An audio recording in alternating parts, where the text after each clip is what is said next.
नमस्कार साथियों, आपका एक बार फिर से स्वागत है मेकर्स एकेडमी में। मैं आपका अपना दोस्त कृष्ण कुमार आपके लिए लेके आ गया हूँ हिस्ट्री की क्लास। आशा करता हूँ कि आपने पीछे वाली सारी क्लास कंप्लीट देख ली होगी और उसके अच्छे से नोट्स बना लिए होंगे। अगर नहीं बनाए हैं तो मैं आपसे यही रिक्वेस्ट करता हूँ कि साथ के साथ नोट्स बना लो, क्योंकि दोबारा अगर आपके नोट्स एक तो आपको जल्दी याद होते हैं और दोबारा उसी क्लास को रिपीट करना कई बच्चे कर भी नहीं पाते हैं, टाइम भी लगता है। एक बार नोट्स बना लिए, अच्छे से याद कर लो। हिस्ट्री है, इसका कुछ चेंज तो होगा नहीं। आपके एग्ज़ाम बहुत सारे आ चुके हैं। और एक बार गुड मॉर्निंग सभी साथियों को। ज़्यादा से ज़्यादा सेशन को शेयर करो, लाइक करो, शेयर करो एक बार दबा के। तो चलो हम शुरू करते हैं। आज का हमारा टॉपिक क्या रहेगा? भारत में अरबों का आक्रमण।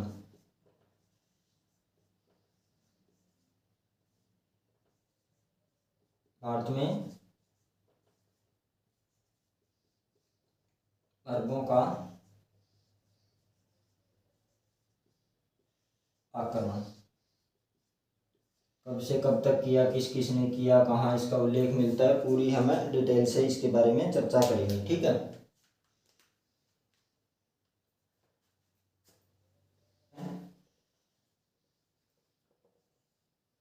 इराक के राजा हजाज ने, इराक के जो शासक थे हजाज, उसने पहले क्या है कि दाहिर दाहिर को पराजित करने के लिए, भारत का सिंध का राजा था दाहिर, दाहिर को पराजित करने के लिए अपने दो सेनापति को भेजा। कौन कौन थे? बुंदेल एवं उबैदुल्ला को भेजा।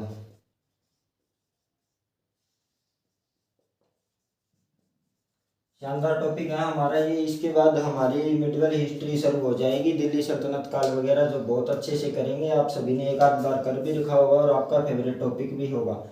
और अगर अभी तक आपने नहीं किया, स्टार्टिंग में यहीं से कर रहे हो तो अच्छे से कर लो। एक बार हिस्ट्री दोबारा करने की ज़रूरत ही नहीं है। इराक के शासक हजाज, सॉरी हजाज आएगा यहाँ पे।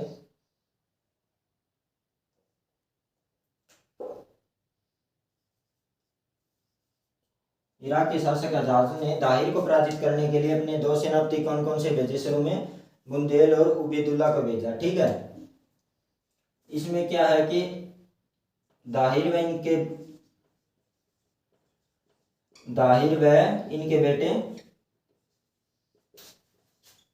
बेटे जय सिंह। दाहिर के बेटे का क्या नाम था? क्वेश्चन बन जाए तो सीधा जय सिंह। ठीक है। इन्होंने इनको मौत के घाट उतार दिया।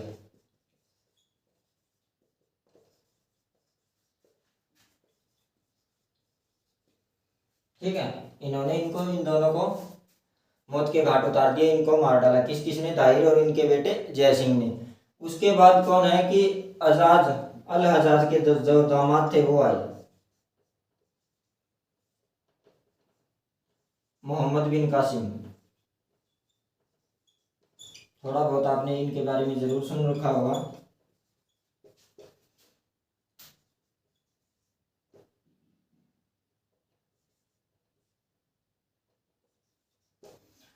अल हजाज के दामाद कौन? मोहम्मद बिन कासिम आए फिर भारत पे आक्रमण करने के लिए। और 712 ईस्वी में सिंध को जीतने में सफलता प्राप्त की।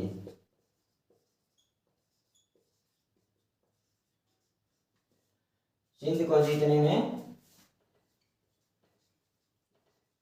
सफलता प्राप्त की। ओके। मोहम्मद बिन कासिम आए 712 ईस्वी में, सिंध को जीतने में इन्होंने सफलता प्राप्त की। मोहम्मद बिन कासिम कौन थे? अल हजाज के क्या थे? दामाद थे। ठीक है। आगे बढ़ते हैं। 712 ईस्वी में जीता। कहाँ से पता चलता है? चचनामा, चचनामा में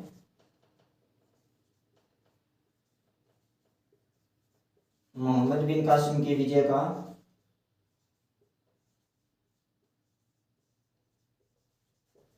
कासिम के विजय के बारे में पता चलता है।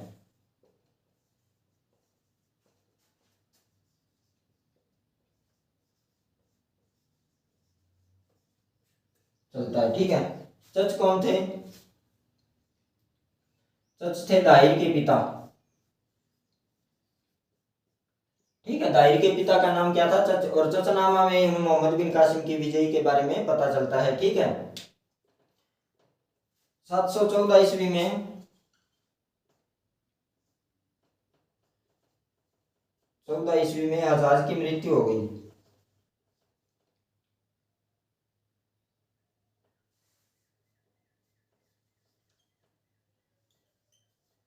हज्जाज की मृत्यु हो गई, ठीक है। 714 ईस्वी में हज्जाज की मृत्यु हो गई और 715 ईस्वी में फिर 715 ईस्वी में मोहम्मद बिन कासिम को वापस बुला लिया गया।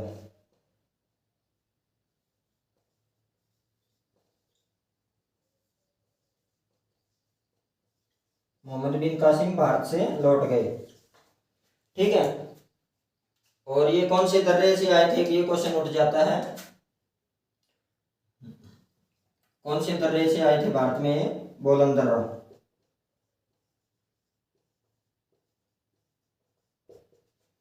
ठीक है।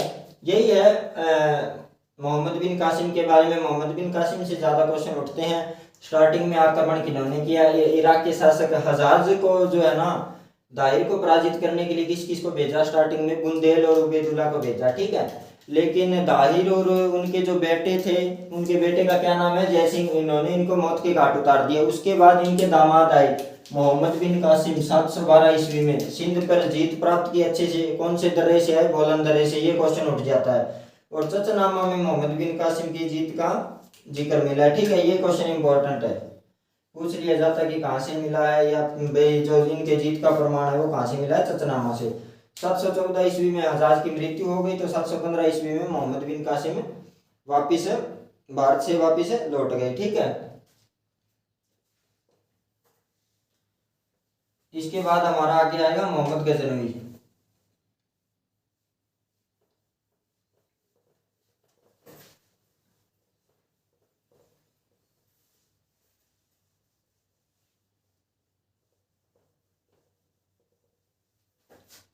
अगला हमारा कौन सा आएगा? ये है महमूद गजनवी।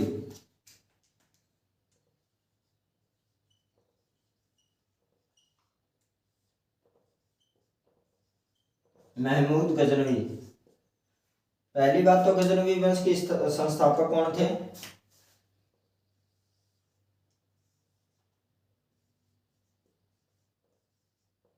अलप्तगिन, ठीक है। अलप्तगिन क्या थे? गजनवी वंश के संस्थापक।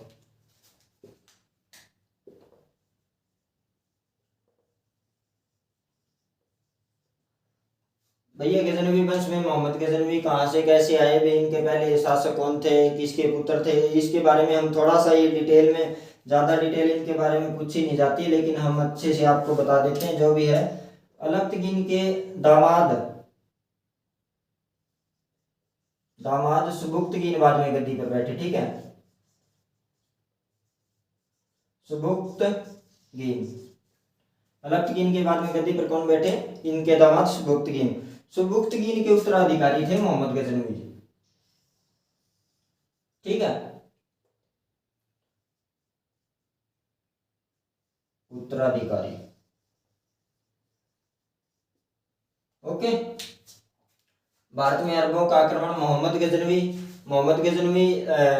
आक्रमण करेंगे भारत पे, उनके बारे में हम पूरी चर्चा करेंगे, उन्हीं से क्वेश्चन। लेकिन गजनवी वंश के संस्थापक कौन है? अलप्तगिन के बाद गद्दी पर कौन बैठा?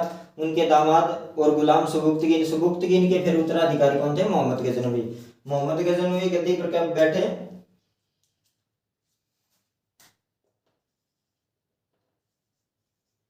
998 ईस्वी में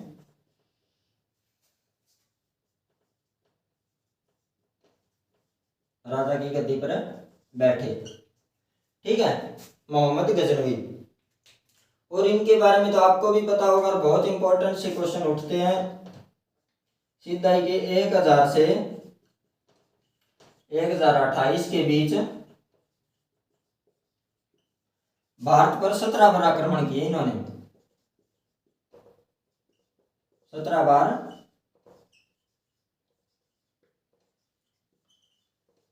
आक्रमण किए। ठीक है, इन्हीं से रिलेटेड क्वेश्चन आपसे पूछा जाता है कि 1000 से लेके 1017 तक आक्रमण किए। ठीक है, पहला आक्रमण 1000 ईस्वी में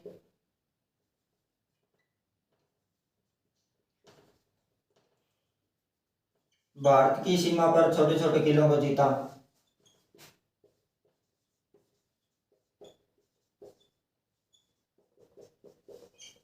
छोटे छोटे किलों को मतलब अपनी एंट्री की जगह पक्की की। छोटे छोटे किलों जीता। ठीक है, यहीं से क्वेश्चन उठता है, वेरी इंपॉर्टेंट है ये मोहम्मद गजनवी, यहां से क्वेश्चन पक्का ही उठता है। ठीक है, फिर इन्होंने किया 1001 में जय सिंह को पराजित किया। ये कुछ 17 में से इंपॉर्टेंट हम करेंगे जो पूछे जाते हैं। ठीक है, 1000 में छोटे मोटे किलों को जीता। 1000 से 1028 के बीच 17 बार आक्रमण किए भारत पर। 1001 में जय सिंह को, 1006 में मुल्तान पर विजय। ठीक है, 1006 में मुल्तान पर विजय। 1018 में कन्नौज विजय, कन्नौज को जीता। और इसके बाद एक वेरी इंपॉर्टेंट कई बार पूछी जाती है 1025, स्टार लगा लो। सोमनाथ मंदिर को लूटा। सीधा ही क्वेश्चन उठता है, सोमनाथ मंदिर को किसने लूटा? मोहम्मद गजनवी ने। कब लूटा? 1025 में सोमनाथ के मंदिर को लूटा। ठीक है, तब इन्होंने क्या किया था? मंदिर को लूटा। किस पर आक्रमण किया था? गुजरात पर। यह कौन सा आक्रमण था? 16वां।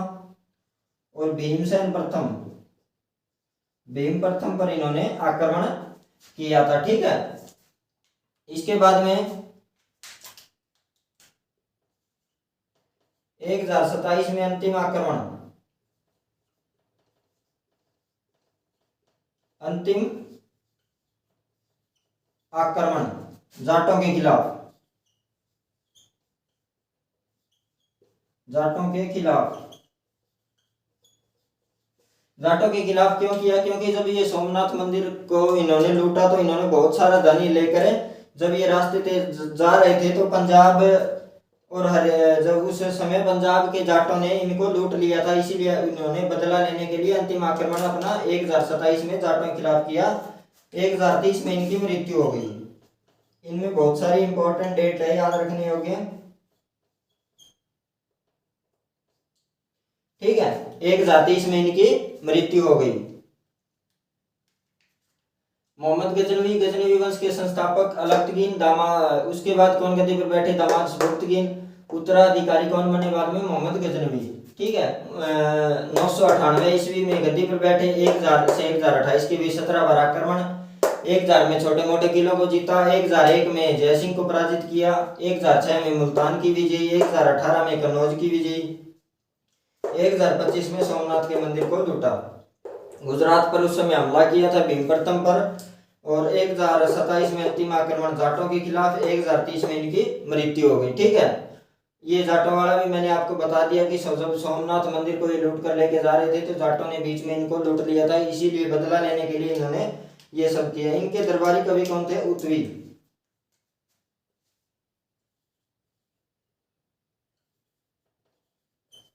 दरबारी कवि कौन थे? उतवी। ठीक है, इनके दरबारी कवि कौन थे? उतवी थे।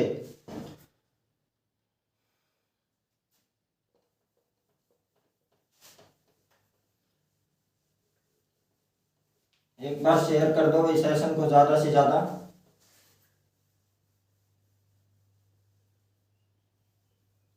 ये डेट, इतनी डेट याद कर लो, इनको स्टोरी बना के अच्छे से नोट्स वगैरह बना लो, जैसे भी याद करो अपने दोस्तों को बताओ, बार बार याद हो जाएंगे। ठीक है, इनके दरबारी कवि कौन थे? उतवी, ये हमारा हो गया। इसके बाद में कौन है? मोहम्मद गौरी।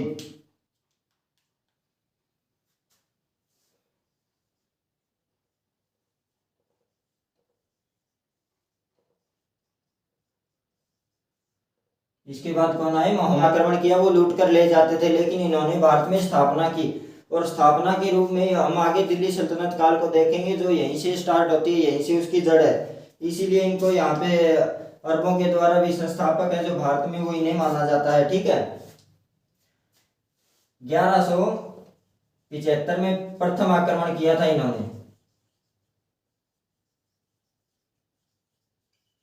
भारत पर प्रथम आक्रमण कब किया? 1175 में। और बाद में 1178 ईस्वी में भीम द्वितीय से पराजित हुए। भीम द्वितीय पर इन्होंने हमला किया, जिसमें पराजित हुए। सबसे बड़ी हार थी भारत में, सबसे बड़ी हार मोहम्मद गौरी की भारत में। ठीक है, इसी को माना जाता है। इसके बाद में 1191 में तराइन का प्रथम युद्ध, ये इंपॉर्टेंट है, सीधा ही पूछ लिया जाता है। प्रथम युद्ध तराइन का, द्वितीय युद्ध कब कब हुआ? तराइन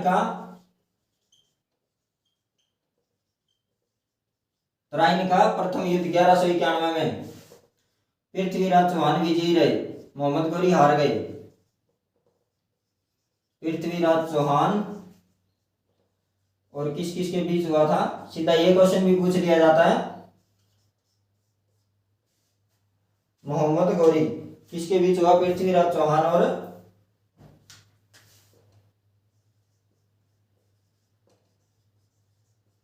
मोहम्मद गौरी। विजयी कौन रहे इसमें? पृथ्वीराज चौहान इसमें विजयी रहे। 1192 तराइन या त्रावड़ी का युद्ध भी कहा जाता है, तराइन का द्वितीय युद्ध। ठीक है, द्वितीय युद्ध में इन्हीं का युद्ध हुआ था, और विजयी कौन रहे? मोहम्मद गौरी। मोहम्मद गौरी ने विजयी रहे। ठीक है, 1193 में, लगातार डेट है, याद कर लो, दिल्ली को अपनी राजधानी बनाया। दिल्ली को राजधानी बनाया 1193 में। ठीक है, ये इंपॉर्टेंट है, इनके बारे में। 1206 में नमाज पढ़ते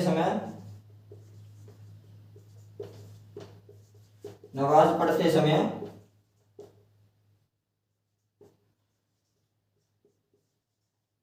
खोखरा जाति के युवक ने इनकी हत्या कर दी। खोखरा जाति के युवक ने इनकी हत्या कर दी। अजमेर में 2.5 दिन का झोपड़ा किसने बनवाया? 1205 में, और 2.5 दिन का झोपड़ा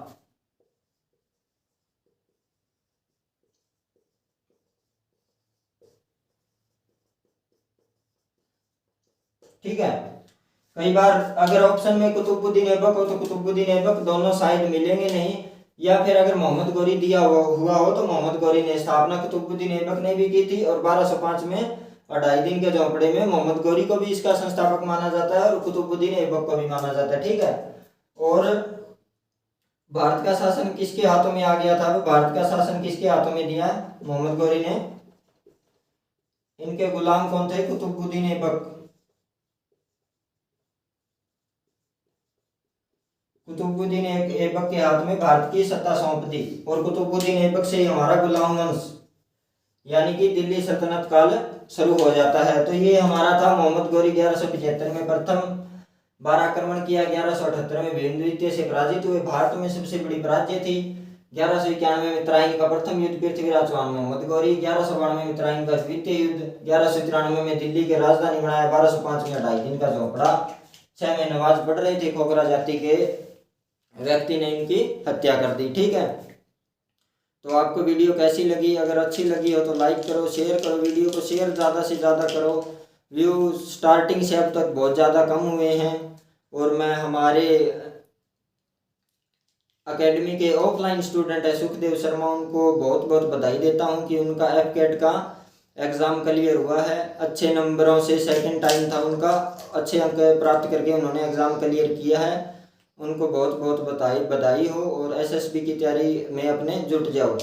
और आप भी पूरी लगन से करते रहो, पढ़ते रहो, दिन रात एक कर दो। ऐसा कोई नहीं है कि पेपर में सिलेक्शन नहीं होगा, ये नहीं होगा, वो नहीं होगा। अगर आप करोगे तो ज़रूर होगा, अगर नहीं करोगे तो कुछ नहीं होगा।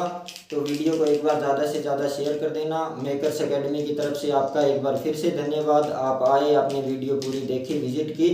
जय भारत, जय हिंद।